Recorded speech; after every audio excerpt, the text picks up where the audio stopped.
ఈరోజు వామాకుతో బజ్జీ ఎలా చేయాలో చూద్దామా.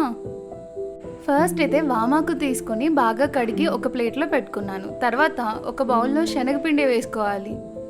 ఈ శనగపిండిలో టేస్ట్కి సరిపడ సాల్ట్, కారం, కొంచెం సోడా పొడి కూడా వేసేసుకొని కొన్ని వాటర్ వేసుకుంటూ బాగా లంప్స్ లేకుండా కలుపుకోవాలి.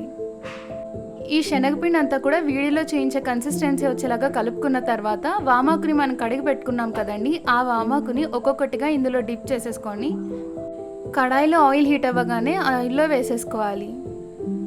ఇలా వేసుకున్న బజ్జీని ఒక సైడ్ అంతా ఫ్రై అయిన తర్వాత ఇంకొక సైడ్కి కూడా టర్న్ చేసుకొని 2 సైడ్స్ గోల్డెన్ కలర్ వచ్చేదాకా ఫ్రై చేసుకోవాలి. ఇలానే రిమైనింగ్ బజ్జీలన్నీ చేసుకోవాలి. అంతే, వామాకుతో బజ్జీ రెడీ.